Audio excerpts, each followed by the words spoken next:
Ξέρετε τι είναι το αεροπλάνο? Εκείνο το τεράστιο μηχάνημα με τα φτερά που πετάει σαν πουλί και μεταφέρει ανθρώπους από το ένα μέρος του άλλου. Η μαμά μου λέει ότι δεν πρέπει να το φοβόμαστε. Αλλά εγώ μια τρομάρα την πήρα όταν ξεκίνησε. Που λέτε, ξεκινήσαμε να πετάμε και ήταν όλα πολύ πολύ μικρά από ψηλά. Το ταξίδι ήταν μεγάλο και η μαμά με έβαλε να κοιμηθώ. Αλλά εγώ δεν μπορούσα. Γιατί είχα αγωνία που θα συναντούσα τον Άι Βασίλη και τα ξωτικά και θα έπαιρνα δώρα και γλυκά. Έτσι, με έπιασε περιέργεια να δω τα μέρη του αεροπλάνου. Ο παπάς μου εξηγούσε τις απορίες μου. Στο μπροστινό μέρος είναι μια τεράστια οθόνη με πολλά κουμπιά και πετάλια και ένα περίεργο τιμόνι. Κάθονται δύο κύριοι που τα επεξεργάζονται. Στη μέση του έχει πολλά καθίσματα και πολλά μικρά παράθυρα και ανθρώπους με στολές που μιλούν περίεργες γλώσσες που δεν καταλάβαινα. Μπορείς να κοιμηθείς, να δεις τηλεόραση ή να διαβάσεις ένα βιβλίο. Έτσι πέρασαν οι ώρες του ταξιδιού και φτάσαμε στο Ροβανιέμι. Τσίτο! Πότε θα δω τον Άι Βασίλη? Ρώτησα. Πρώτα θα ξεκουραστούμε στο ξενοδοχείο, είπε η μαμά μου. Καλά, μαμά, της είπα. Το Ροβανιέμι είναι μια πολύ κρύα χώρα με πολλούς ταράνδους και άλατα. Από εδώ ξεκινάει ο Άι Βασίλης το ταξίδι του για να μοιράσει τα δώρα του στα παιδιά τα Χριστούγεννα. Σας αρέσουν τα Χριστούγεννα? Εμένα πολύ.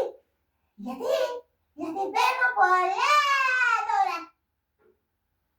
Κάθε χρόνο μου λέει η μαμά μου να είμαι φρόνιμος και καλό παιδί για να μου φέρει ο Άι Βασίλης δώρα. Έτσι και εγώ του στέλνω κάθε χρόνο γράμμα για να του πω τι έκανα όλη τη χρονιά και να του ζητήσω να στείλει δώρα όχι μόνο σε μένα, αλλά και στα φτωχά παιδάκια. Επίσης, να με έχει καλά εμένα, τον μπαμπά μου και τη μαμά μου. Το απόγευμα, αφού ξεκουραστήκαμε, πήγαμε στο σπίτι του Άι Βασίλη. Εκεί ήταν κι άλλα παιδιά που περίμεναν μαζί με εμάς να έρθει η σειρά τους.